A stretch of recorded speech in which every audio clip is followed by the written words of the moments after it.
Hello and welcome to episode 2 of the Reimagining Work podcast with Roger and John. And the topic for today comes out of a conversation that you and I had over the last week or so, Roger, when you said there's something happening in the way that we work. And I thought that's actually a really good sort of subject matter for episode 2.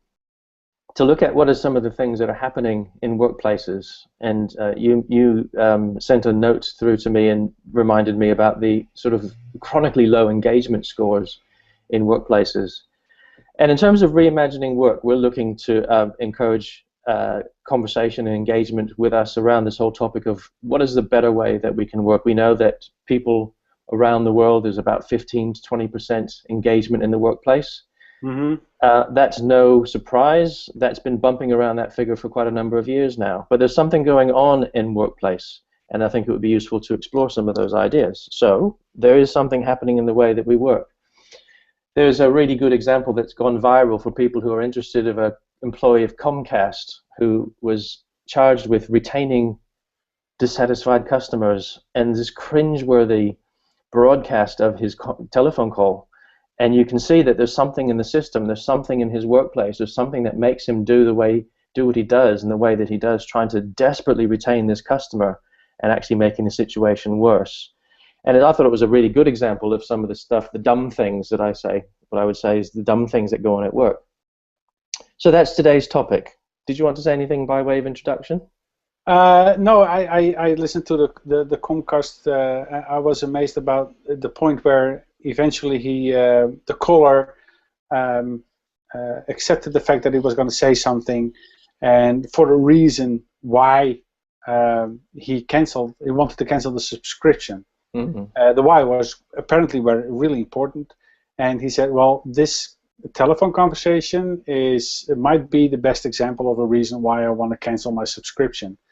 And even when that was said, the guy on the other line, the Comcast guy, was still trying to get his quota or getting his marks or checking the boxes that he needed to check. And it was an extreme situation where people are forced to do very dumb things in light of whatever rules or regulations there exist at the moment within a company. So there were a number of other things that you identified in an article and conversation that you and I had, other dumb things that go on at work, and I thought that might be a good place to start. Like, what are some of these dumb things that you've observed, that you've heard stories of? And I think people that listen will go, yep, that's me, yep, I've seen that too. What are some of these other dumb things? I've picked 4, which is because it was a long list. And we don't have time to go through, because the list is endless, right? So I picked 4, and I'll just throw them out there. About meetings, in some cases they are completely behind closed doors, and no information within the meeting is shared with anybody, and for whatever reason. And sometimes, obviously, there is a good reason to keep it close, to keep it tight. Most of the time, there is no good reason other than hoarding the information that you're gathering during the meeting, which is actually number 4 on the list. But 2, changes within the company, within regulations, are not communicated well. You just get an email where it says something has changed, and usually that's not enough. In email, if it gets read, it gets into a folder somewhere, it disappears, and the information is not communicated. It's just shared in a way which is not very productive. Another one is the disconnected management, which can be an amazing big hurdle for a lot of people, where they simply cannot communicate with management, and management is completely disconnected from the work floor or the office floor, or anybody else, not knowing what's going on and trying to get everything into your periodic review and get all the information that way quickly, but not efficiently. So just those were four things. with that point of management being disconnected, what would that look like, say in a workplace? What would you see or not see happening, and how would you know if management was connected? For one thing, sharing information. Mm. If management is disconnected, they won't hardly share information with you about any decision-making process or changes that is just one level up from you. But for you as a worker bee, if you will, it is important to know which way the company is going, what everybody's doing, because if you have that information, then if you notice something or see something, you can do something about it, or you can relate it to a certain change within the company. So the sharing of information going down is really important, but also asking information going up. Managers don't know everything, hardly, I'd say. Some nothing, and but one manager can never know everything that his workforce knows, right? Collectively, the workforce knows more than any manager can ever know. And asking questions about any situation from the workers can change a lot of things. If those things don't happen, so there's no two-way communication, there's no sharing of information, there's no free flow of information, there's managers that go like, oh, I didn't know you were doing that. Oh, are you working on that project? I thought he was working on that project. And those kind of things are telltale signs that management just, your manager or a manager just doesn't know what is going on. Well, you list those four phenomena, and I know the list would be endless if we could spend hours. Things that happen. So meetings behind closed doors, anything that goes on that's around a change is badly communicated or communicated by one channel. The disconnection that management have with what's actually happening in the workplace and how information gets hoarded. I look at those things and I think some people might say, well, yeah, so what? That's just the way that things do go on in this workplace. Meetings are held behind closed doors. None of the stuff you've listed, what I'm saying seems it kind of seems intentional. It's a little bit like the story of the wet monkeys. Do you know that story of how things happen? It seems a bit like that. You put some monkeys in a cage, and eventually they find themselves behaving in ways that they wouldn't be able to explain because it's just the way things get done. So I think those sorts of dumb things, if you like, came from somewhere. They originated somewhere. So in your experience, in your mind, where do you think things like that kind of derived from? What sort of values or beliefs or systems or processes? Very old beliefs and situations. The way we are working now, you can safely say we've been working like that for 30 years, something like that. 20 at the least. If you just consider the time that you got to work, like 20 years ago, when you got to work, you had your desk, you had your email, you had your Microsoft Office suite, and your Windows PC. So I'm asking, what has changed in the past 20 years? There's nothing has changed. You still have your email, you have your Office apps, and you have your Windows machine, and you have your desk, and you have a flat screen, as opposed to CRT or whatever, those big televisions that you had on your desk. That's the only thing. The technology has changed, but the way we work hasn't changed at all. And that's just for the past 20 years. But the way we're working now, or that most of us still work, dates back from Industrial Revolution, the big factories that we had, where command and control structure was the way to go. The one on top decides everything and disseminates the information down, whatever needs to be shared, and as less as possible, and people just need to come in, do their job, and go out, and that's it. Nothing more. And it's power that provides a continuation of that system. When I'm a manager, when I keep information to myself, when I don't tell people pretty much anything, then I can retain the power that I have, because there's no one that can take my place, or I don't have to be threatened by anybody about anything. And well, there's numerous reasons why it happens, but it happens on every level. And we don't want to change. We don't want to give up the power. And that's why we maintain the system as it is. So I think if you want to put it in one word, it's power.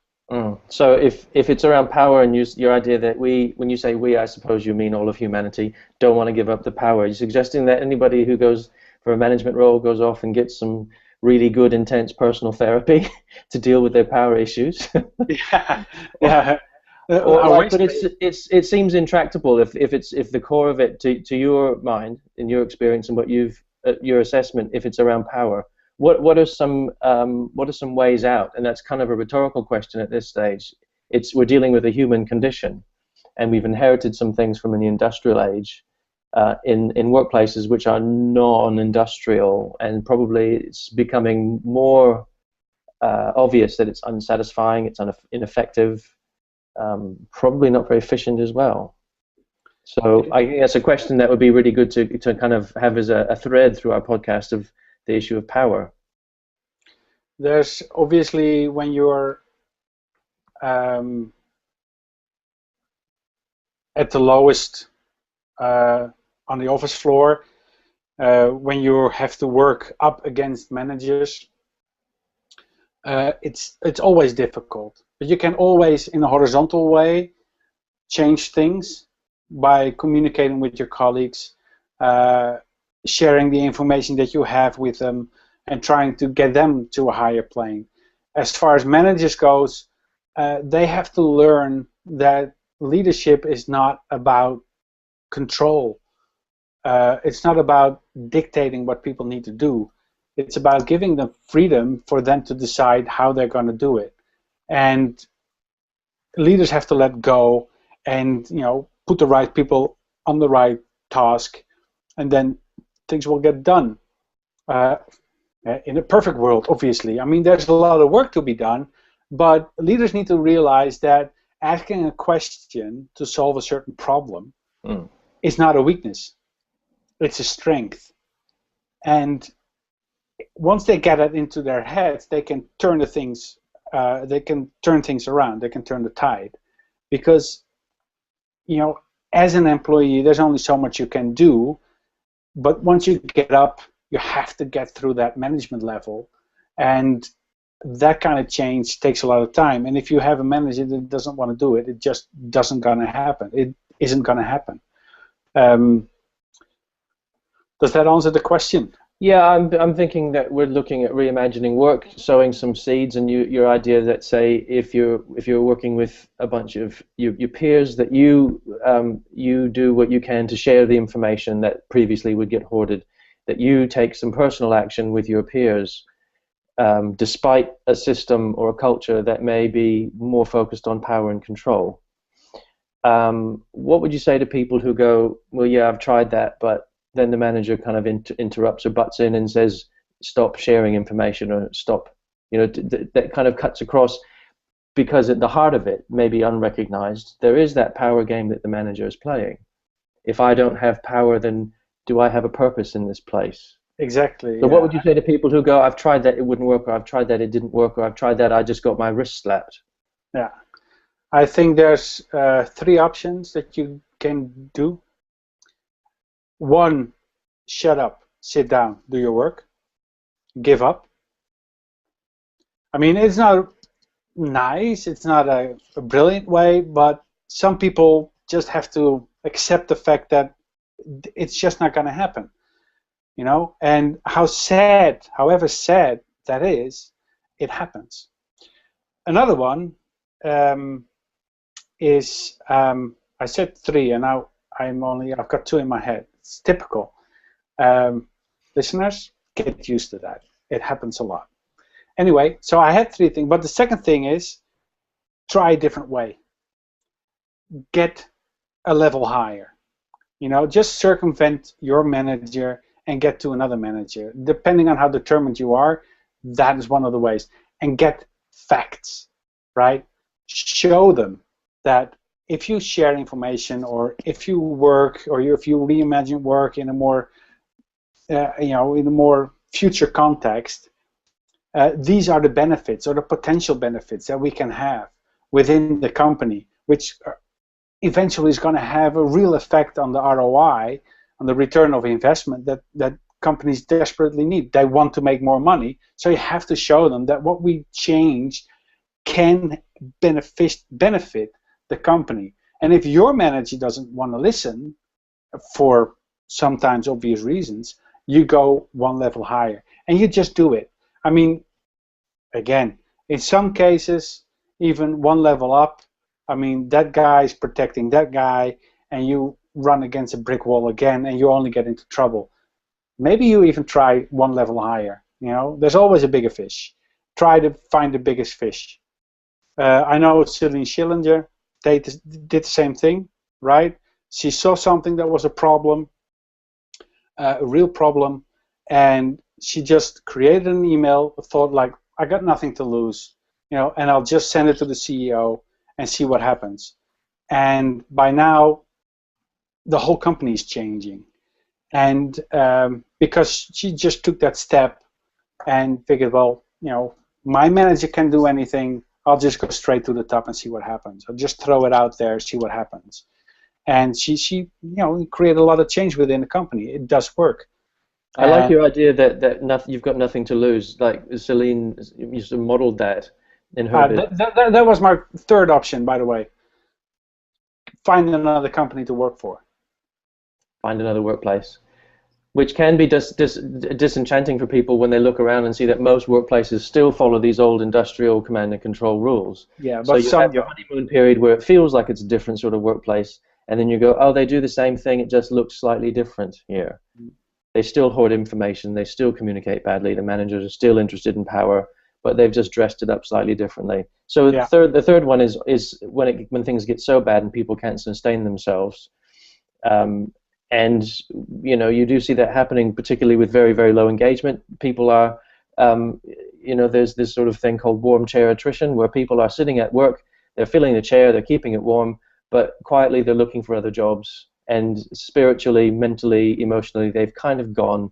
They're just playing the game and going through the motions. Not a very good thing in terms of reimagining the future of work, but it is one of the things. But I think your idea of nothing to lose, and I don't know if you had thought of this as another point, but I would add a fourth one to that, is don't do it alone. You'll find your one or two allies who think, actually, I do want to share information with you. I do want to be working more openly and transparently. And because my thing in the work I do is don't be isolated.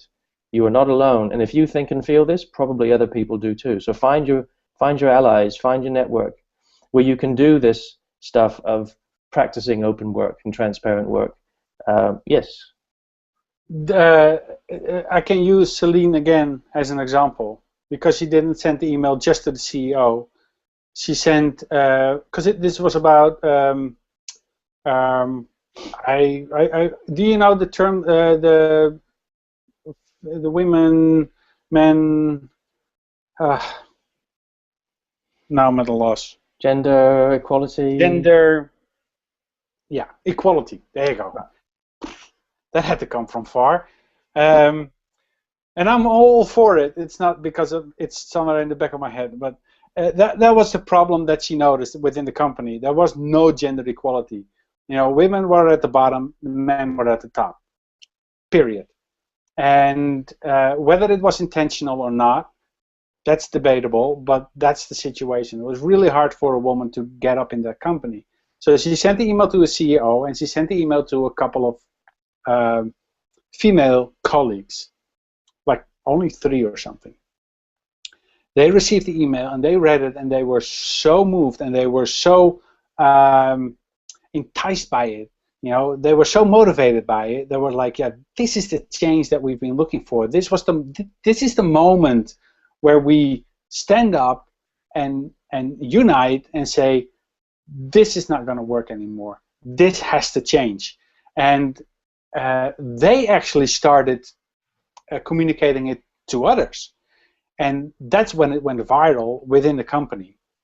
And actually, it's not because the CEO took any action initially, but he knew about it, sorry, and he couldn't stop it. So yeah, get allies, get friends, make small changes, start with small changes, find people that will do that with you. There's always somebody that goes like, yeah, I know, isn't that irritating? Yeah, well, get those people and change that one little thing. If it's only between the two of you, others will notice at some point, and they'll get aboard, and and you can grow your movement. You can become a corporate rebel if you want. I think that was a word that we've used before about this being a movement. Reimagining work is a movement, and there's a whole world of people out there who are part of this movement, I believe. When you talk about finding your allies, making some significant changes, some small but significant changes, but doing it with your allies, with the idea that you have nothing to lose. In fact, you've probably got everything to gain, because you may end up not trying something different and not trying to find your allies, and then doing what you said, which is to find another job, which is not the easiest thing, and is true, yeah. Definitely true. It's definitely in this economy, it's definitely not easy. But there's something being said for companies that at the very least try to create a 21st century culture, where an open culture or a transparent culture, they are looking for allies. Those companies, they are looking for people who want to work that way. Because let's face it, there's still people, a bunch of people that come in, do their work, and go out, and they don't want anything to do with all this sharing and transparency and I don't know what. They don't want to be part of that. So, and these kind of people, you don't want to work for your company. If your initial state is like, we want transparency, we want openness, we want preferably a little thinner hierarchy, maybe not flat, but a little bit less silos and Chinese walls and those kind of things. And if you come in there like, I don't want to, no, I'm not going to change, no, I don't want my picture up on the Facebook of the company internally. I don't want to share that information. They go like, seriously? Well, don't come work here. And they are looking for people who want to do that, who want to share, who want to be open. So, but you have to find them, and that's not easy. There's a comment I'd like to pick back up on that you made. Managers have to learn ... And it was related to the conversation around power and where their place is in the organization. Managers have to learn. So managers have to learn. We all have to learn. What would you say that people can find their allies? They can make some small significant changes in their working practices, and managers still have to learn something about their place in the organization, or power and control, or how they use it. That's the 64 million trillion billion dollar question of how do you get people to learn something? How do you uncover a blind spot? I'm not entirely sure it would be a conscious, malicious thing of, I need to hoard my power. I think it's more unconscious. So how do you approach? How would you suggest you approach? What would be a principle of approaching the sort of learning that needs to happen at a managerial level, so that they are encouraging of the initiatives that someone like Celine started off as a movement? First, the situation of middle management is something that is a huge problem. When a company get rid of them. Yeah. Well, that's usually the first thing, that because when change happens, it gets decided from the top, and change is going to be made from the bottom. And at some point, middle management is literally being cut in the middle, and some cannot cope with that. And I don't think you really need to get rid of them all. You still need certain overseeing. You need still, dare I say, you still need control, right? It's just the way that you implement it changes. And for managers, I think because the change is so fundamental, they have to be made aware that if they change in a proper way, they can benefit from it. That they do not have to give up everything. that they do not have to give up their power. Well, they have to give up their power because it's elusive. It's something that's not real anyway. So it's only in their heads that they really have any power. But they have to be made aware that this kind of change benefits them, right? So you need to have some sort of toolbox that you can, or some sort of flyer that you can give them to them, where there's a little bit of fact in, and just to start, I don't know what, or an email or something where it says, where they can be made clear that, if you change, it doesn't hurt you that much, not as much as you're going to think. And having training sessions, one-on-one, especially when you're a consultant within a company and this change is actually manifesting, you have to sit down with somebody and you have to convince that person that what it is that they're doing, it's okay. Don't worry about it. Just follow with it and get used to it. Play the game like we're setting it out for you, and you'll see that you'll benefit from it. Can I add something? When you talk about training, you just suddenly brought three stories to my mind. And I think it goes beyond training. I think it's something that it's around awareness, self-awareness. There is very much that connection between the personal and the professional, where there's not a line when you're a leader or a manager, or actually when you're anyone in a workplace.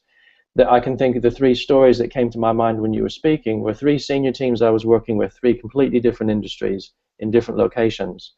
And in the course of some work that we were doing with the whole senior team in the same room, was really less of a training session, more of a awareness, self-awareness, growing personal awareness and interactive awareness.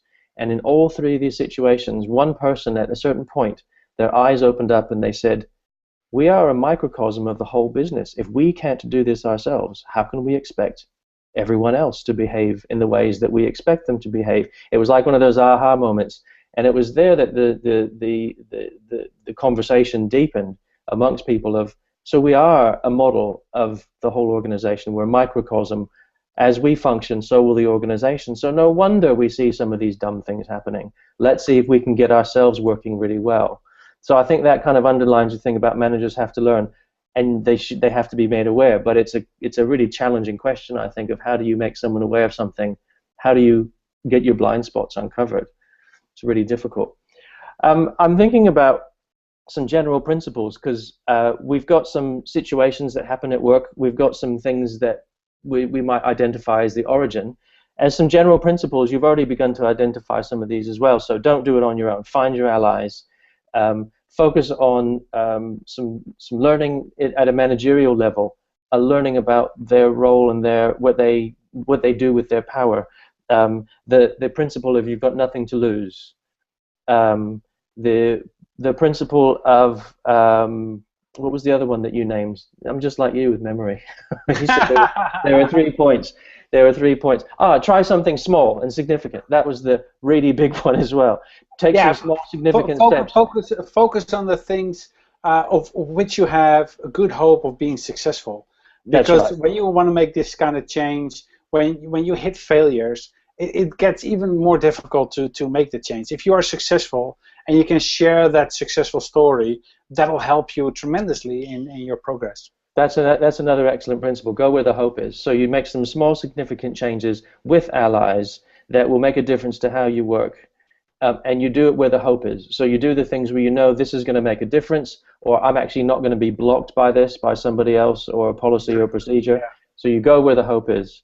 And I think that underlining that is that real 21st century thing of constant learning. That, for ourselves, that personal awareness, developing mastery of ourselves, knowing of ourselves, and in the modern workplace, I don't think you can take that out. It's not an industrial workplace anymore. So those are some good principles.